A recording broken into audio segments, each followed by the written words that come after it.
संख्या में उपस्थित हुए हैं आज और पंडित मूलचंद जी के समर्थन में उपस्थित हुए हैं। इसका अर्थ ये है कि उन्होंने कितना काम हम सब के लिए किया है और हम सब उनके लिए कितने उत्साह के साथ और 5 तारीख को वोट करने वाले हैं। अपने को ये ध्यान में आ रहा है कि जो दूसरी विरोधी पार्टियां हैं, जिसको सीधा सीधा से कहना चाहिए, अभी अपने प्रधानमंत्री जी और रैली करके गए फरीदाबाद में ही, और उन्होंने स्पष्ट कहा कि ये जो दूसरी विरोधी पार्टी है, बीजेपी की जो विरोधी पार्टियां हैं, ये सब झूठ फैलाती हैं और झूठ फैला करके और ये वोट लेती हैं। और अपने को ध्यान में है पिछली जो लोकसभा का इलेक्शन हुआ, उन्होंने क्या कहा कि जितनी भी यदि उनकी सरकार आती है तो वो महिलाओं को कितने पैसे देंगी, 8,500 रुपये उनके अकाउंट में आ जाएंगे। और कैसे आएंगे? खटाखट मतलब इतना झूठ बोल करके उन्होंने वोट लिए, जनता से वोट लिए। वोट वो केवल और केवल झूठ की फैक्ट्री है। और उसके बाद उन्होंने इतना ही नहीं कि खाली आश्वासन दिया, उन्होंने सेवा बस्तियों में जाकर के, झुग्गी झोपड़ियों में जाकर के और महिलाओं से मातृशक्ति से फॉर्म भरवाए कि आप नाम लिखो और आपके अकाउंट नंबर लिखो, आपके अकाउंट में पैसे आ जाएंगे। मतलब झूठ की इंतहा होती है। इतना झूठ बोल करके उन्होंने वोट लिए। उनको शर्म आनी चाहिए इस बात की। और उनकी जितनी भी और उनकी जहाँ सरकारें चलती हैं वहाँ उनको पैसे देने चाहिए थे, नहीं दिए उन्होंने। और अभी तो प्रधानमंत्री जी ने कहा, जहां उनकी कर्नाटक वाले में भी सरकारें हैं और जहां उन्होंने कहा हर महिला के अकाउंट में ये 1500 रुपये हर महीने आएगा, वो भी नहीं दिए उन्होंने। बिजली फ्री की जाएगी, वो भी नहीं की उन्होंने। लेकिन जहां जहां भाजपा की सरकारें हैं वहां पे, जैसे मध्य भारत हो गया, राजस्थान हो गया, वहां उन्होंने जो भी कमिटमेंट की, वहाँ उन्होंने जो भी 2,021 रुपये जो भी कमिटमेंट की महिला मातृशक्ति से, वो उनके अकाउंट में आई है। ऐसे ही उन्होंने कहा किसानों को जो मुआवजा मिलता था, वो उनकी यदि फसल खराब हो जाती थी, कितना मुआवजा मिलता था? 2-2 रुपये के चेक आए हैं। तो आज लेकिन पिछले 10 वर्षों में जो भारतीय जनता पार्टी की सरकार रही, उन्होंने जितना भी मुआवजा ठीक मुआवजा दिया और उनकी राशि उनके बैंक के अकाउंट में आई आज भी, और हजारों रुपए की राशि ये किसानों के उसमें आती है। और जो भारतीय जनता जो कांग्रेस है, उसने 2-3 झूठ फैलाए। मैं उसकी आपको एक बार ध्यान कराता हूँ। युवाओं को उन्होंने कहा कि आपको नौकरियाँ नहीं मिल रही हैं, और नौकरियां हरियाणा सरकार में बिना खर्ची पर्ची के मिली है। मैं 1-2 घटनाएं सुनाता हूं आपको। तो मैं अभी 2 नंबर में ही जो पुलिस चौकी है उसके पास में से ऐसे निकला वहां से, तो एक युवा, बहुत सुंदर युवा ऐसे ही, और सब इंस्पेक्टर नहीं, वो ASI था। तो मैंने उससे ऐसे पूछ लिया, मैंने कहाँ के रहने वाला? कह रहे जींद का रहने वाला हूँ। मैंने कहा कब लगे पुलिस में? युवा लग रहा था, कहता 2-3 साल पहले लगा।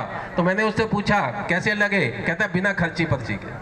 तो हम कल्पना करें, और अब ये कह रहे हैं कि 50 वोट दो, 1 नौकरी पाओ। और कुछ नेता इनके जो प्रत्याशी हैं वो ये कह रहे हैं कि पहले हम अपने रिश्तेदारों का घर भरेंगे, फिर अपना घर भरेंगे, फिर बाकियों का भी ख्याल रखेंगे।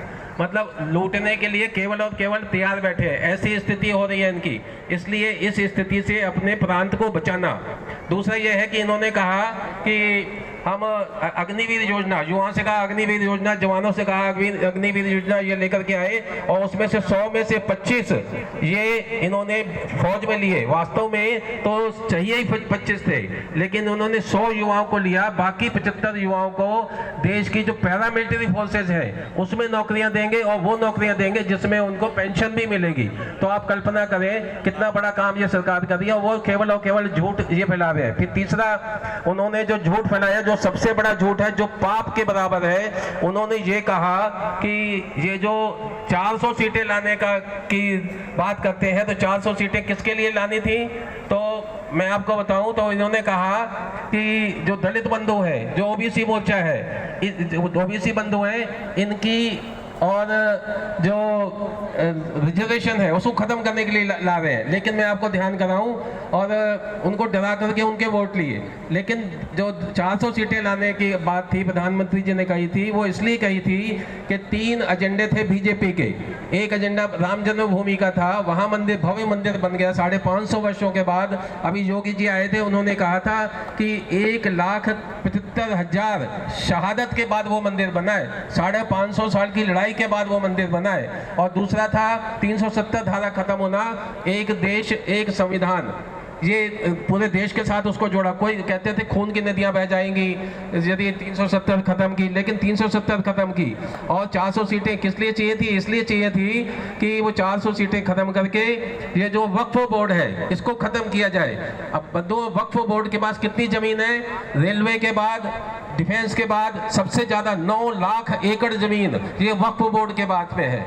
और अभी 2013 में जब भारतीय जनता पार्टी की सरकार आई, उससे पहले दिल्ली की 133 प्राइम लोकेशन की जमीनें एकड़ों के हिसाब से जो थी, जो अरबों खरबों रुपए की थी, ये वक्फ बोर्ड को दे दी गई।